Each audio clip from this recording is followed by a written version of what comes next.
If you like the Young Turks podcast, I think you'll love a lot of the podcasts on the TYT network. Old School, it's one of my favorites, one of the favorites for a lot of the listeners. Please check that out, subscribe, share it. That makes a big difference, and give it a 5-star rating. Thank you.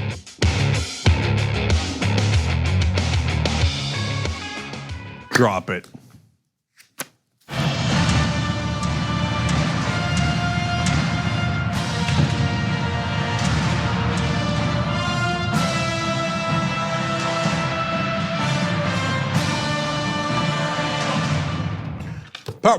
Power panel. Adrian Lawrence, Cenk Uygur, Anna Kasparian. Great to have you here, Adrian. Thank you. So as always, big show ahead. When is it not a big show? Like we were talking about in one of our special coverages last night, we've got a Sharknado of news over the last 2 years because of Trump. And so he's caused more messes, and we'll go around cleaning him up tonight. Or at least telling you about him and giving you the context. And then after the show tonight, we got a 3-hour special one more time for you guys. And this one's gonna be just super fun. We're gonna play games. Who's Down with J.R. Jackson, where he will quiz some of us on African-American culture and see how we do. What would Jesus do? Moral quandaries. Dave Kohler's America, TYT Classics. So it's gonna be a world of fun for you guys. Everybody's gonna get it free and live, 8 to 11 p.m. Eastern. Members, of course, can get it anytime they want. They can download it or stream it. Have I mentioned memberships $4.99? Basically, venti macchiato at Starbucks. You know what I just realized? Per month. Yeah. The show is always hot and ready for the members. Yes. Like pizza. And that's a pizza thing that people say. That's a pizza thing? Oh, I thought it was a coffee thing. I didn't even know. Okay, and unlike Starbucks, we will wish you a Merry Christmas. I'm just kidding. Okay, anyway, you could even actually get it for free. You could do a week trial at tyt.com/holiday. And so we only have 4 days, including today, left on the membership drive. So that means one, you're gonna miss these teases. You know you are, just keep it real, okay? Got it. Number two, we only have 4 days left to hit our goal of 42,000. Yesterday we set an audacious goal. We started at 41,500 when the show began, roughly around that, and we said, can we get to 42,750? We're gonna check the thermometer in a second to see if we got there. Of course, the other part of it is that Anna and I, well, all the hosts are in a competition, and the competition is almost over. There's only 4 days left. So I took the lead over Christmas, which was stunning because Anna had at least a 99-person lead in how many people she had signed up for membership as opposed to me. You could do it through tyt.com/Anna or tyt.com/Cenk. And a lot of you had chosen me, but now Anna has reclaimed the lead this week. The weeks are great for her. So yesterday she had gotten up to an 18-point lead, no, 19-point lead. Have I closed in today? As usual during the weeks, no, I have gotten further apart.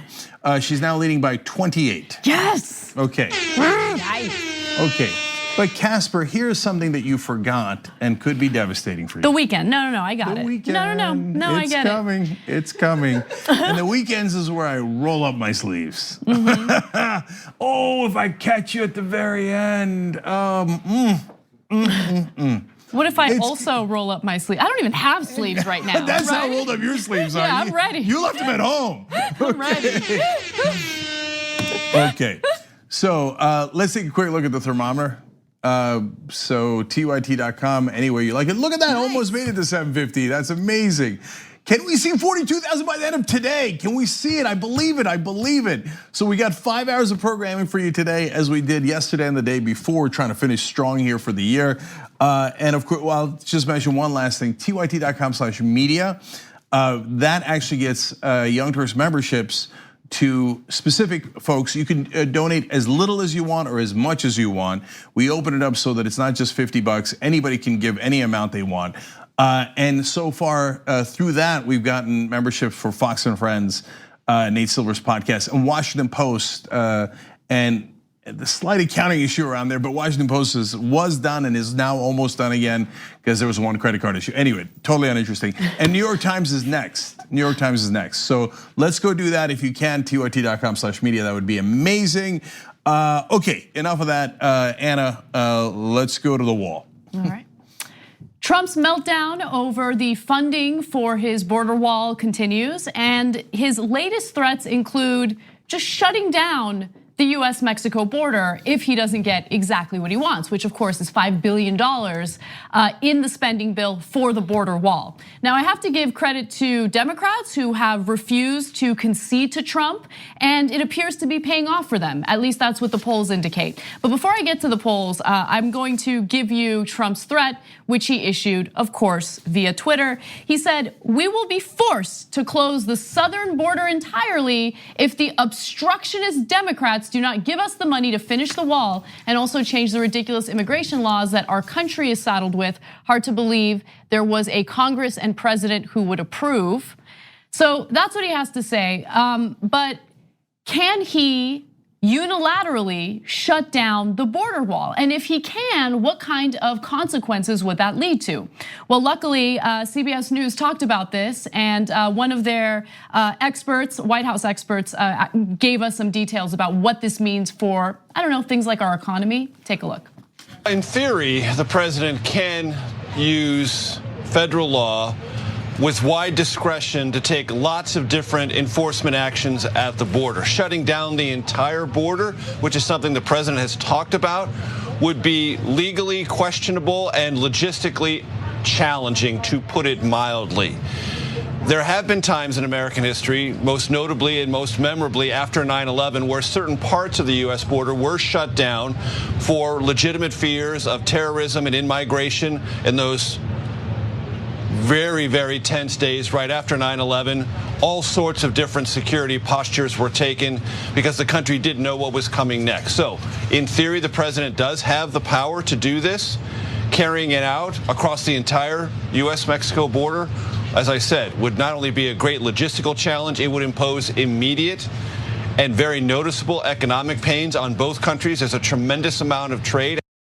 So let's talk a little bit more about the economic impact if this were to happen. And I don't put it past Trump, to be clear. I think that he would do something like this. But here's what the consequence would be. Keep in mind that about $558 billion in goods flowed across the border in both directions last year. Also, the US exported $243.3 billion in goods across the border, along with $58 billion in services. So this is serious, but I don't think that this is something that Trump has studied or really thinks about. And it would, again, have huge consequences for our economy, and it would be a logistical nightmare. So two more facts. So trade across the border is, according to some experts, about $1 billion a day. So if you look at those numbers, it actually comes out to more than that. But this is the part I did not know and did not expect. It's a big number. It turns out nearly 500,000 people enter the US each day from the border. Legally. Legally, yeah. And so that's just, people going back and forth, Americans coming back into the country, Mexicans coming in legally on visits, et cetera, business, and trade, a ton of trade, obviously. 500,000 people every day. If you block the border entirely, it's not gonna work. That's crazy. I mean, the mess that would create would be epic, but here's a president who never thinks through any consequences. So maybe he does it for half a day and then everybody's like, "You idiot, what are you doing?" And then chaos ensues, and then he goes, "Yeah, the Democrats made me do it. I knew it was a bad idea." So we'll see. That seems to be very much his speed in terms of blaming the Democrats. But the thing that gets me the most in terms of the loss, in addition to that, is just the unemployment right now of federal government workers. And having worked for the federal government for about 5 years and having a lot of friends still there, and speaking to them, and just the difficulty that they're going through, because some of them still live paycheck to paycheck, or they have student loans. And so they're taking out loans from family members if they have them. And then finding out what the Coast Guard, 42,000 employees, they're not going to get paid because of their pay structure until sometime in mid-January, depending on when we can start things back up. It's just there's so much loss here, and it all seems to be to feed his ego. Right. I mean, I don't know. Trump said he talked to those federal workers, and they're all elated about what's going on. Yeah. They're happy because they really want that border wall, except they don't. No, they're all very exactly. upset. Everything that you just mentioned is what's being, relayed in the press. There was recently a Twitter campaign where federal workers were sharing sharing what their financial situation is now that the government's been shut down for 7 days in a row. Yes. Yeah, but this is a guy who doesn't think through any consequences. So a recent example is when he went and talked to the troops and said, I got you a 10% pay raise. Like, he didn't think through for 1 second that of course people would check. They've checked everything you've said and they would realize that it's nowhere near 10% and you didn't get it for them. So not only was it a brazen and weird and outrageous lie, but just think about that for a second. He doesn't think through anything. Like, even if you wanted to lie and you thought, you would probably think through, am I gonna get away with it? If you're gonna tell a lie to your girlfriend or to your boss, you think, well, is there any way they can catch me, right? Trump doesn't even think about that. He just tells unreal lies that are immediately gonna be found out because he has no ability. People keep underestimating how incredibly stupid he is. What kind of a person doesn't think through, oh, I'm the president of the United States, I'm gonna tell an outrageous lie here. Hey, won't they be able to check this 1 second later? He doesn't think that through. You think he knows what's gonna happen if we shut down the border completely? Of course he hasn't thought it through. He's a moron of epic proportions. He's never really had to think it through, though. Exactly. I mean, look at how far he's gotten and how often his base lets him off the hook for the very same things that they would really aggressively go after a Democrat for instance. Like, they support him no matter what. I mean, I think that eventually all of this stuff is gonna catch up to him. Maybe not with his base, but all of the potentially criminal stuff that he's implicated in will catch up to him. But he's gotten away with this kind of nonsense without doing his homework or any research his entire life. He's never had to work for anything. Nope, and also no lack of accountability. You know, he doesn't have to answer to anyone. He's never really had to. He just ignores it and goes and gets someone else to do it for him, or goes and gets another wife, whatever it is. But this man doesn't know what accountability is. He doesn't know what telling the truth is. And it really seems that he also believes his lies, which is strange. Yeah, I mean, he made up a whole conversation about how advisors came in and told him, let's do a 2% raise for the military. He's like, no, 3%, 4%, no, I wanted 10%. Everything's complete fiction. It's the Department of Labor sets the number. Trump had absolutely nothing to do with it. That conversation never happened. It wasn't 10, it was 2.6. I mean, he's just, and it goes towards not only the stupidity, but you guys are right, the entitlement. But Trump, your dad's not around anymore.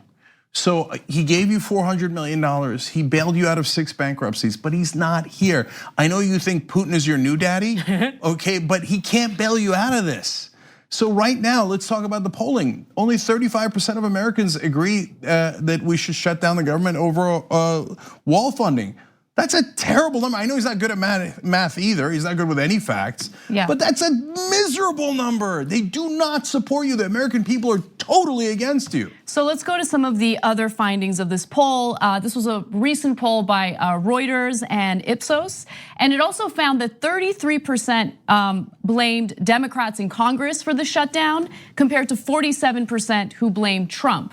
Now, again, it's good that 47%, the majority in this case, blamed Trump for this, because Trump is the one who took credit for it. Trump is the one who said it. I will gladly take credit for this government shutdown. And then as soon as the shutdown happens and he realizes that it's a politically unpopular move, he tries to blame the Democrats. And it's, honestly, his Twitter account is one tiny violin, reaction after another every time I read what he has to say, because he's always the victim, even though, again, he gladly took responsibility for shutting the government down over this nonsense. Again, 30% said they wanted Congress to fund the wall. So let me be clear about 2 things. On the number of people who blame Trump, there's also another 7% that blame Republicans in Congress. So together at 54%, that's a clear majority versus just 33. But I got something slightly wrong when I stated it. I said 35% want to shut down the government over the wall. That's not true. 35% want to fund the wall, period. Like, they don't, only 25% want to shut down the government over funding the wall. So that's an even smaller number. 65% say, we don't even want to fund the wall. Forget shutting down the government. We don't want to fund the wall. Only 35% want it. So he keeps saying like, oh, the American people want it, the American people. No, only your base wants it. No one else wants it. And 2/3 of the country does not want it. 3/4 of the country does not want you to shut down the government over it. You're a liar, stop lying. I know you can't help yourself. And the rest of the media should tell everybody, no, every time he says the American people want it, they should immediately do a fact check on air saying that is not remotely true. The American people do not want to fund the wall, period. I'm just dying to know where these 35% are, because if they're on the northern coastline, I don't even want to have the conversation. But who are these people and where are they coming from? I'll give you one of those people, and he actually goes so far as to say we should just go ahead and fire all these government employees. We don't need them. We need smaller government. That person is Charlie Kirk. So Charlie Kirk believes that those members who federal workers in the Coast Guard aren't important. Let's fire them. Small government. He said that on Twitter. He didn't specifically mention the Coast Guard. He just said, well, small government is a good thing, so let's just get rid of all these federal employees. Oh, yeah. That's what Charlie Kirk thinks about the Coast Guard, about the FBI, about the Justice Department.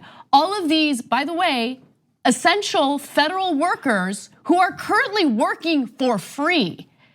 I mean, it's absurd. So when progressives said abolish ICE, they were saying, hey, that ICE is a newly created bureaucracy within the federal government, and it's a bureaucracy that targets minorities. There is ways to enforce our borders that we used to do before ICE that we should go back to because it was a better process.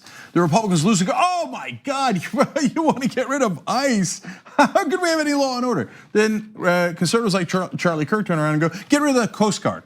Screw the Justice Department. My God, if progressives said that, they would lose their minds. We knew it. You don't want to protect the country, right? TSA. There are Border Patrol agents who are currently working for free. So those are all federal employees. Yes, they are. So you want to get rid of them? You want to fire them all because you want small government? It's funny because people like Charlie Kirk love big government, but they like spewing nonsense propaganda about how they like small government because they only like small government in the context of financial regulations, consumer protections, basically everything that these rich corporate goons pay him to regurgitate over and over again. But you know what? He does live like a capitalist every day. Change. Well, he wouldn't be able to fly like a capitalist without TSA. So, look, these right wingers who say my rich donors should have no taxes and they should have no regulations and they should have no minimum wage. They should be able to, crush their workers and let them die in workplace incidents. Who cares? Eventually, people would stop buying their products if they murder all their employees. Right after enough murdered employees, the market would correct itself. You know what I'm saying? No, they believe in chaos and they're anarchists, right? But they're anarchists in favor of the rich. Yes, but you can't build castles high enough. You can't build moats wide enough. It's just, you need order, you need rule of law, and they just don't believe in it. And neither does Trump, whether it's the Justice Department actually trying to enforce a law against him and his cronies, or it's his concept of the government overall.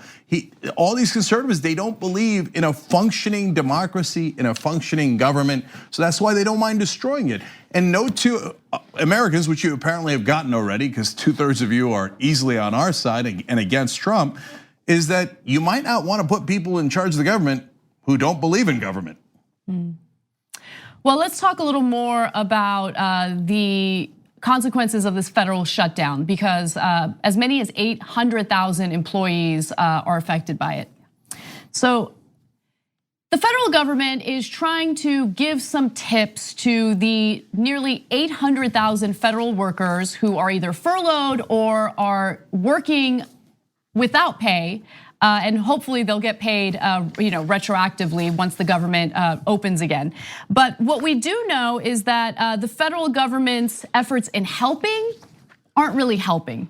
I'll give you the example. So there's the Office of Personnel Management, and what they did is they tweeted some advice, including a sample letter for federal employees who are having financial issues as a result of this government shutdown. And so they're like, hey, you know what? We realize that you're probably gonna have an issue with your mortgage, your lender. You might have an issue with your landlord if you're trying to pay your rent. And so here's a letter that you can go ahead and give to your landlord or your loan officer, and maybe this will help solve the problem. So let's go to graphic 9. In one of the letters, employees are advised to tell their landlords that they are willing to do odd jobs if they can make reduced rent payments. So one of the letters says, quote, I would like to discuss with you the possibility of trading my services to perform maintenance, example, painting, carpentry work, in exchange for partial rent payments. Okay, so I have many thoughts on this, but I want to mention, because this is important. This was a letter that was drafted back in 2013 under the Obama administration. That was when the government shut down as well. And so, this isn't on Trump. I want to be clear, but it does show how incredibly tone deaf and out of touch the federal government really is when it comes to their own employees and their lives. Because to say, like, offer carpentry work, because carpentry work is so easy. Exactly. And you need insanely expensive tools to do carpentry work. And you could get injured, and who is going to pay for that? You don't get workman's comp when you're doing something for your landlord, and then your landlord gets sued, and you get sued, and it's just mess, mess, mess. No one should ever do this. You don't offer to give your services in exchange for that. It's a terrible idea. It's not covered by the landlord's insurance. It's foolish, foolish, foolish. And I believe the government said, to the government employees, consult your attorney on this. Give me a break. How many of them keep an attorney on retainer? And don't call me. So it's ridiculous. How insane is that? No, it goes to the elites. So it's totally right, written originally in 2013, but republished in the Trump administration. So both sides did it. And they just have no idea of how Americans live. There was a Republican congressman in this shutdown that said, what's the big deal if they miss a paycheck? I mean, who would not have enough money that they would need one paycheck? That was from a Republican lawmaker who has $500,000 in assets. So for someone like him, maybe it's not a big deal to miss a paycheck. By the way, he's not missing a paycheck because members of Congress made sure to budget in their salaries ahead of time so they wouldn't be impacted by a federal shutdown. But again, it shows how out of touch they are. They think everyone else is living, the same lives that they're living, and it's just not the case. So amazing fact that we repeat from time to time because it just won't go through the heads of people on TV and people in Washington. 40% of Americans would be knocked out by a $400 payment, right? That they did not expect. Knocked out meaning that they would have to borrow money or sell items that they have, sell their possessions to try to keep up. Because they could not handle a $400 problem, let alone missing a paycheck, okay? That's devastating, but that's okay. You could just call your lawyer and see, how, but the lawyer would cost $400, okay? And you don't have a lawyer. You don't keep one on retainer, as Adrian said. That's such a great point. Both Mitt Romney and Donald Trump talked about how, I got started, humble roots. My parents, Trump in his case said, just only gave me $1 million loan. Now, of course, that wasn't true. His dad gave him over $400 million, and it wasn't a loan. He just gave it to him. But even if it was true, a small loan of $1 million, well, don't you all have that? Give me a break. Oh yeah, definitely. I mean, everyone's getting loans from Papa. Seriously. And the thing is, there's so much trickle-down nonsense from this in terms of the people who maybe provide childcare to these federal workers who are now not going to be paid for that, or the restaurants, because people aren't going out. They're saving their money because they have to keep their reserves. Everything is being impacted by this, and yet Trump doesn't seem to care as long as he can get his $5 billion border wall when that money could go to veterans or could go to a lot of different other resources. But to be fair to them though, if you do get hurt doing the carpentry, how are you gonna pay for that, you asked? Well, you could do the painting to pay for how you got hurt doing the carpentry. And then if that doesn't work, you can mow the lawn. And so, and let's pause there in all seriousness. Also talk about how degrading this is. Yes. Let's say you're a government worker. I mean, there's a million different jobs, literally 800,000 different jobs. You could be an accountant, and they tell, and you're an accountant, you're a professional, you worked your whole life, you got an education, etc. Why don't you go mow somebody's lawn, right? Why don't you go clean your landlord's toilets? So you could, make up the money that we're denying you, while all of the politicians continue to get paid. Yep. Yeah. You mentioned trickle down nonsense, and I had to just do a quick plug because he's on our network and he's awesome. So Nick Hanauer's recent podcast episode was about trickle down economics, and that podcast is so good. It's part of our network. Please check it out. It's called Pitchfork Economics. Yeah, Nick is wonderful. So Nick actually has a good amount of money. He sold his company to Microsoft, et cetera. But he is a wealthy American who says, no, taxes need to be higher. And we need to actually do regulations, and we need to watch out for the middle class. We have to take care of them, because that's what powers our economy. That would actually help the rich, the middle class, and the poor. It would help everybody. But instead, what do? We just shovel all the money to the rich, and it is counterproductive. And he has every fact to back it up. That's why it's a great podcast. Just check it out. By the way, another great podcast on our network is No Filter, hosted by Anna Kasparian. Yes, so definitely check that out. tyt.com/podcast, tyt.com/app. They're free. Go listen if you have time. They're wonderful. All right, we got to take a break, but when we come back, we are going to discuss some new findings in the Mueller investigation, including where Michael Cohen was when he claimed he wasn't. We need to talk about a relatively new show called the Republic, or UNFTR. As a Young Turks fan, you already know that the government, the media, and corporations are constantly peddling lies that serve the interests of the rich and powerful. But now there's a podcast dedicated to unraveling those lies, debunking the conventional wisdom. In each episode of the Republic, or UNFTR, the host delves into a different historical episode or topic that's generally misunderstood or purposely obfuscated by the so-called powers that be, featuring in-depth research, razor-sharp commentary, and just the right amount of vulgarity. The UNFTR podcast takes a sledgehammer to what you thought you knew about some of the nation's most sacred historical cows. But don't just take my word for it. The New York Times described UNFTR as consistently compelling and educational, aiming to challenge conventional wisdom and upend the historical narratives that were taught in school. For as the great philosopher Yoda once put it, "You must unlearn what you have learned." And that's true whether you're in Jedi training or you're uprooting and exposing all the propaganda and disinformation you've been fed over the course of your lifetime. So search for UNFTR in your podcast app today and get ready to get informed, angered, and entertained all at the same time.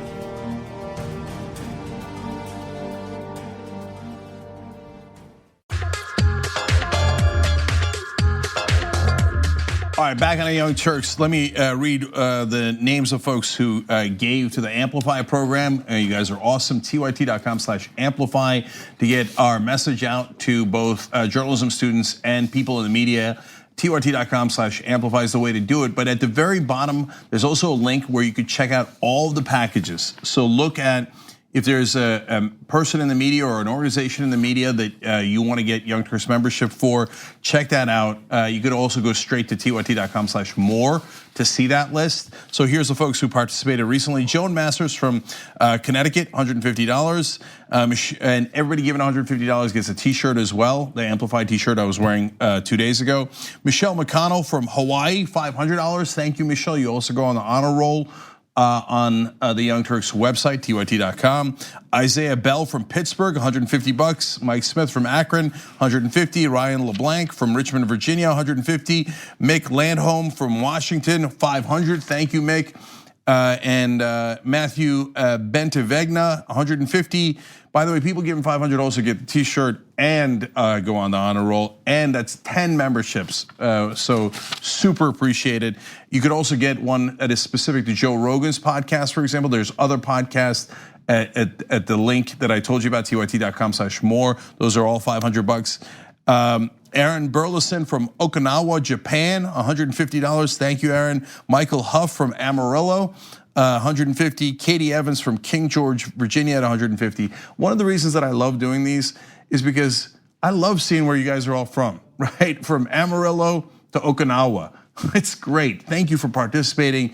And of course, ultimately, this also helps us build Home of Progressives. So we really, really appreciate that.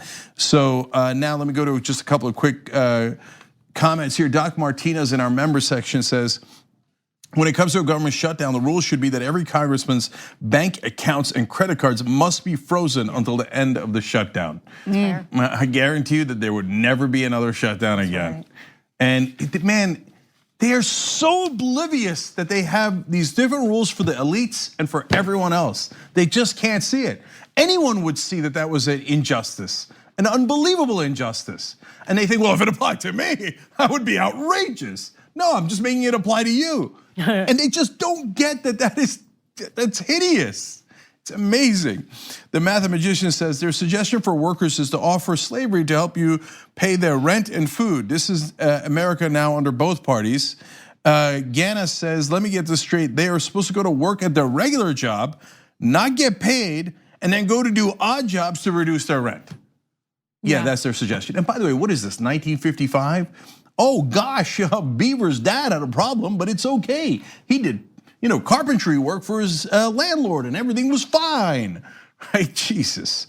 I'm surprised they didn't make it even dirtier, yes. Yes, yes. I know, right? Quickly, and you had mentioned that it's insulting to people who worked really hard to get to where they are in their careers. We're talking about people who work in the Justice Department, the FBI, but at the same time, it's also insulting to carpenters because it just assumes that carpentry is something that's easy, anyone can do it. You don't need any special skills or talent to do it.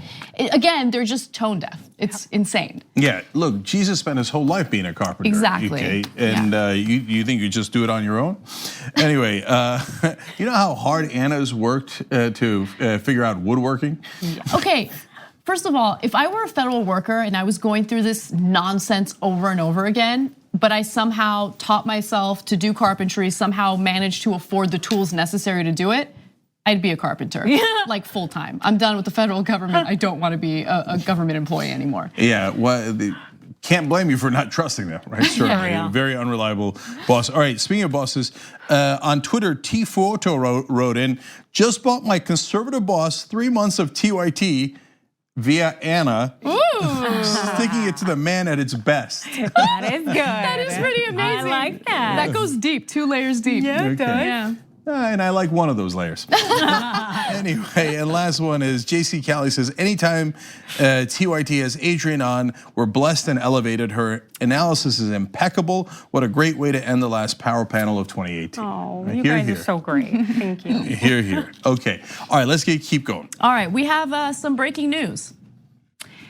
Democrats have just announced that they will not seat a North Carolina Republican as a result of widespread election fraud in North Carolina. Now, this is all in regard to the 9th district in North Carolina, and it was a race between a Republican who seemed to do some shady things in order to get elected. Mark Harris is his name, and he was running against Democrat Roy Cooper. Now, there were allegations of voter fraud, and those allegations were looked into, and as a result, Republicans in the state of North Carolina agreed that it would be wrong to officially certify the election until the investigation came to a close.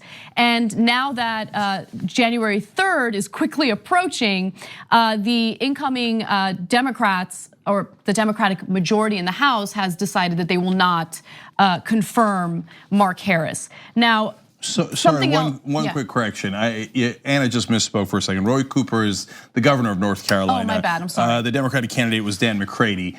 It goes to Cooper in a lot of ways now that the election board has been dissolved. Yes. And so the governor has to appoint a new election board. Yes, okay, so the election board has been dissolved, and that's the other part of the story, which is huge.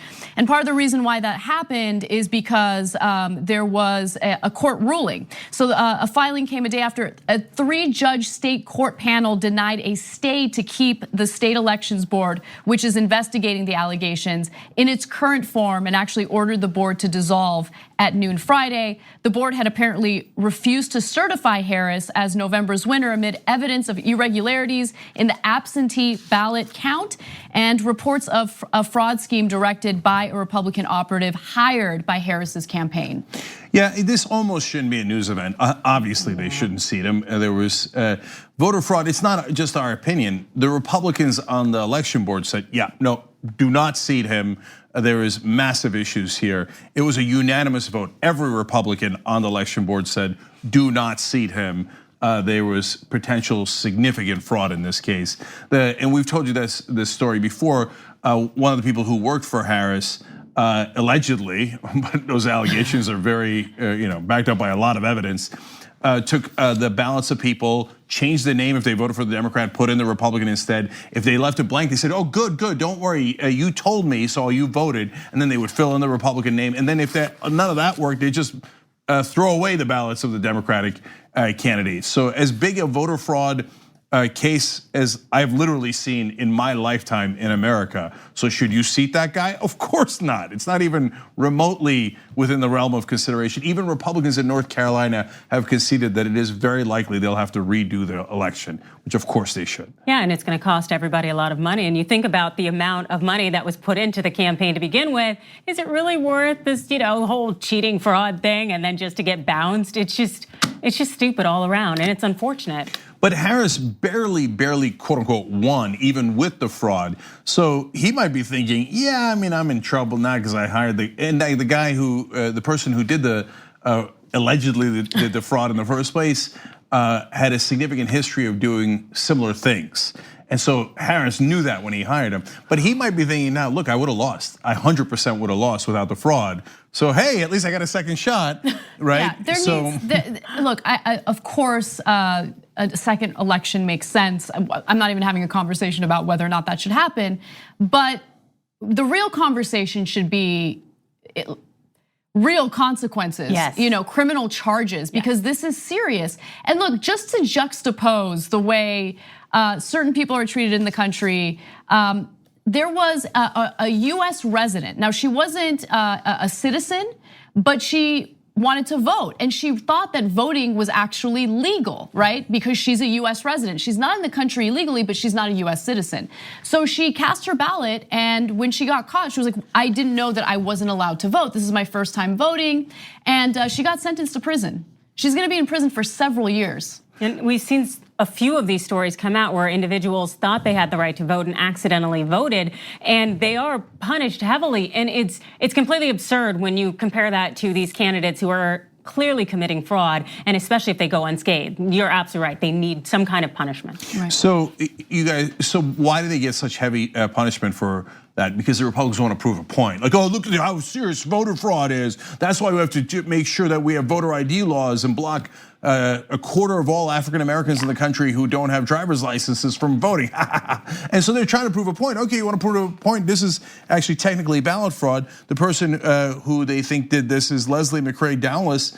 I mean, if you're going to give a couple of years to someone who did it accidentally in just their own case, I guess you should give a couple of decades to this person. And furthermore, okay, that's clear. I mean, they should throw the book at this person. It is the worst case of ballot fraud again in my lifetime. And but on top of that, why is Harris allowed to rerun? I mean, the Republicans can pick anyone they like, presumably for the new election. Harris picked Dowless knowing their background, knowing that they had serious allegations of this in the past.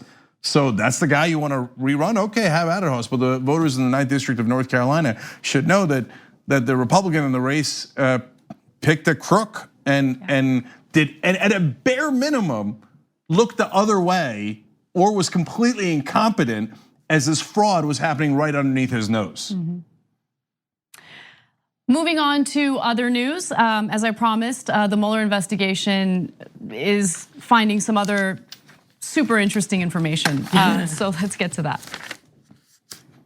The Steele dossier indicated that Michael Cohen, Donald Trump's former fix-it lawyer, was in Prague in 2016 to meet with Russian officials.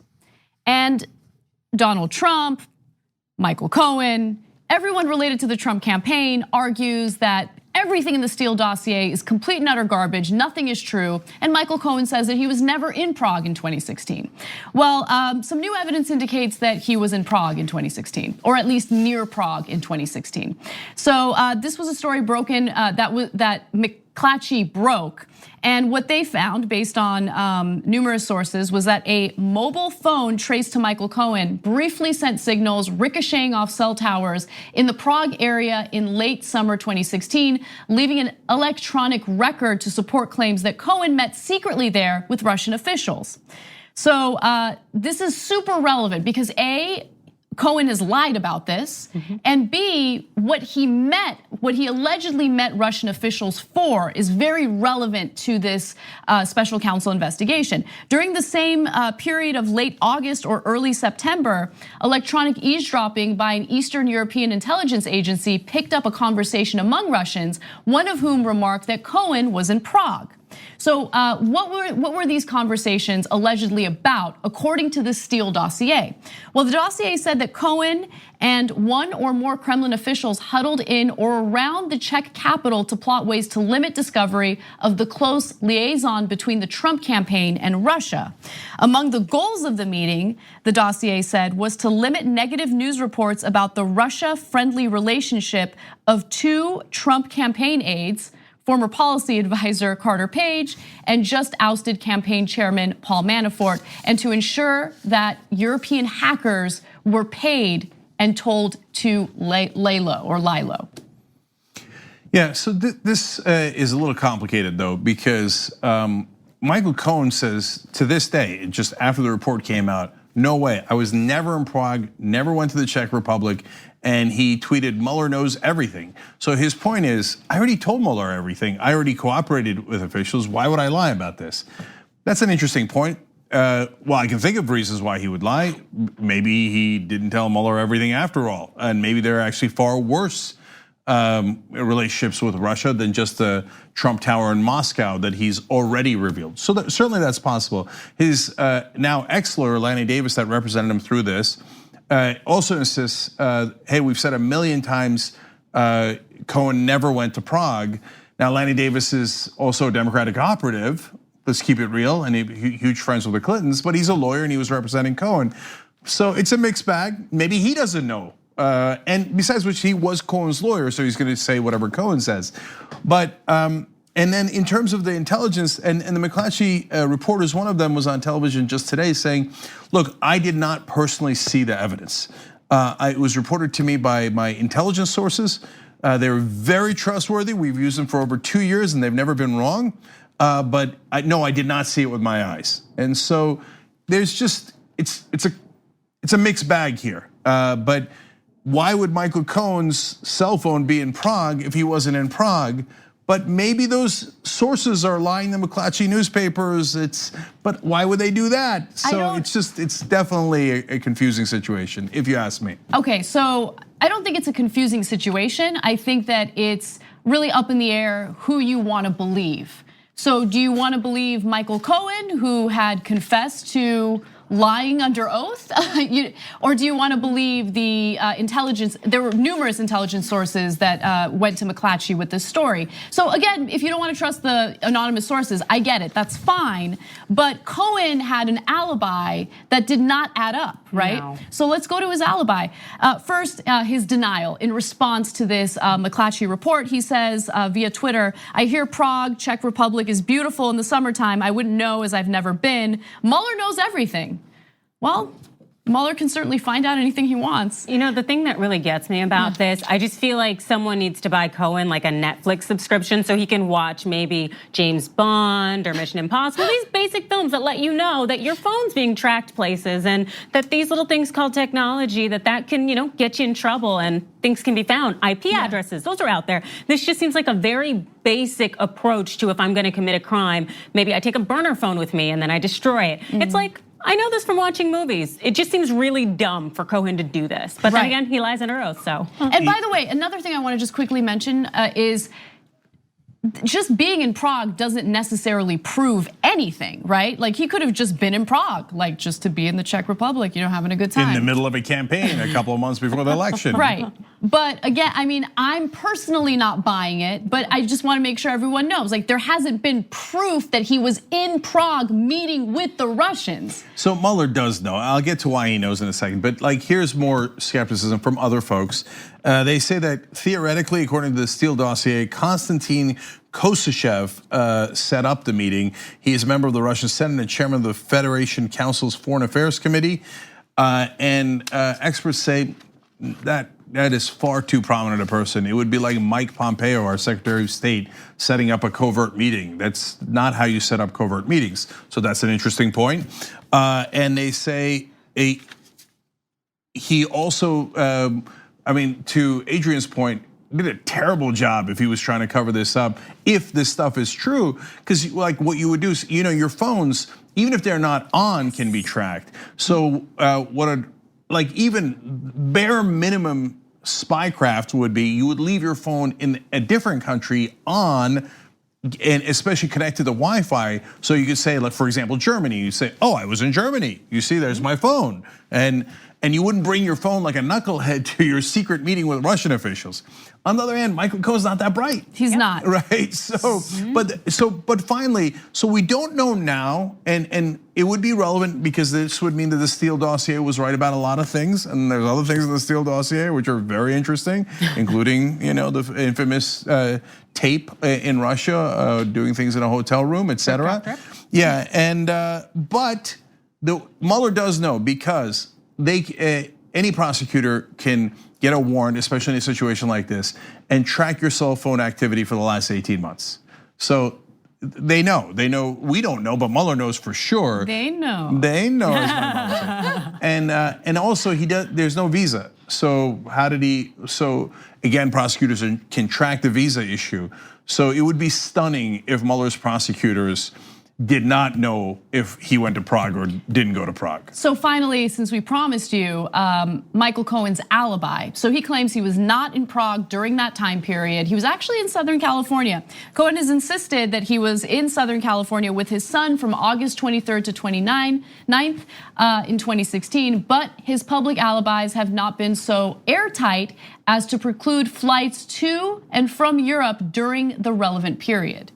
So there wasn't enough elaboration there in the report, and I wish there were. But what I do know is something does seem fishy, and there is some evidence, unless these intelligence officials are just completely making it up and fabricating it, which I don't know. I just don't believe that would be the case. And so one last thing that's very relevant here. Mueller's team said that Cohen cooperated on 4 different matters. Now we know about the hush money to the mistresses. That's now very, very public. That's a felony. He's going to go to prison for 3 years and implicated Donald Trump, obviously. So that's one. But there's 3 others. And Mueller also said that Cohen cooperated on the core issue on Russian meddling in the elections. Now we don't know the details of that. It could just be the Trump Tower in Moscow deal, which if you didn't hear that story from earlier, Cohen said, yeah, we were lying all along. We continued those financial dealings for another 6 months, even after Trump won the Republican nomination, and having discussions about getting paid by the Russians to do a deal in Moscow. So that's already terrible. This Prague meeting could be even worse, especially if initially Cohen was hiding it even more than the Trump Tower deal. So, but either way, Mueller has said publicly, don't worry, ladies and gentlemen, we got him. Yeah. Let's take a break, and when we come back, we are going to discuss what Americans believe should happen to Trump. Do they believe that Trump should face consequences for things like, I don't know, illegal campaign contributions during his campaign? We'll see. At TYT, we frequently talk about all the ways that big tech companies are taking control of our online lives, constantly monitoring us and storing and selling our data. But that doesn't mean we have to let them. It's possible to stay anonymous online and hide your data from the prying eyes of big tech. And one of the best ways is with ExpressVPN. ExpressVPN hides your IP address, making your active ID more difficult to trace and sell to advertisers. ExpressVPN also encrypts 100% of your network data to protect you from eavesdroppers and cyber criminals. And it's also easy to install. A single mouse click protects all your devices. But listen, guys, this is important. ExpressVPN is rated #1 by CNET and Wired magazine. So take back control of your life online and secure your data with a top VPN solution available, ExpressVPN. And if you go to expressvpn.com/TYT, you can get 3 extra months for free with this exclusive link just for TYT fans. That's expressvpn.com/TYT. Check it out today. We hope you're enjoying this free clip from the Young Turks. If you want to get the whole show and more exclusive content while supporting independent media, become a member at tyt.com/join today. In the meantime, enjoy this free segment. All right, back on the Young Turks. So let's go to the member thermometer, see where we are. Did we pass 41,750? Yes, we did. 41,755. Nice. Let's keep it going. We'd love to get to 42,000 tonight. We've got 5 hours of programming for you guys. Overall, we got 4 hours more for you right now, including some really fun games we're going to play after the regular show. So everybody stick around for that. It's all available to everyone at tyt.com/live. And then members, of course, can download or stream any show that we do anytime that they want. And of course, you can sign up one of two ways: tyt.com/join or tyt.com/jank. And by the way, Brooke caught Ben. So Haas is gaining on Jimmy, Jimmy's gaining on John, John's gaining on no one. And is John third right now? John's third, yeah. But he deserves third. He deserves third. I don't know if that's I believe that's called a backhanded compliment. No, I love John. Okay. Yeah. For a little while, he'd passed me. Yeah, I remember that. He deserves second. Yeah, good old days. Anyway, I want to thank Kirk Taylor from Rockport, Massachusetts, who also gave $150 to the Amplify program. Thank you for doing that, Kurt. That's tyt.com/amplify. Please check that out. As I've told you now throughout the duration of the campaign, that it gives either journalism students membership to journalism students or to members of the media. Please participate in that as well. Now, just two comments for you. Eclectic Miscellanea says, not seating a Republican for election fraud, standing their ground about the border wall funding. Are the Democrats actually growing a spine? That would be interesting, isn't it? And Gabby Marita with a good point. She's made this before, but it does bear repeating. She said, I am still super curious how Sean Hannity fits into the Michael Cohen saga. The relationship cannot possibly be purely coincidental and based on random real estate advice. So that is interesting. One of the very few clients that Michael Cohen had was Sean Hannity. So as the world turns, so we'll see how that works out. I'm also super curious about something. When are you going to pay me for losing the bet? On the government shutdown situation? Yeah, well, there's a little bit of controversy over the framing, but hold on. Yes, there definitely is.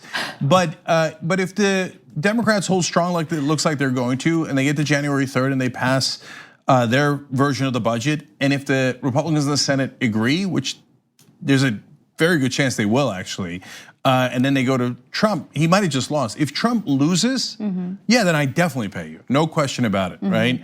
It's just the Democrats have to hold. And by the way, Trump offered to cut it in half to $2.5 billion today, and the Democrats said no. Oh yes, cha-ching! So you will when I saw that, I thought, oh, you better get that $50 ready. I'm so tired of winning, Jay. I was worried that this would happen. That's why I've got a special surprise for you this weekend, and let's see how it turns out. All right, okay, all right. Okay, super last thing, guys.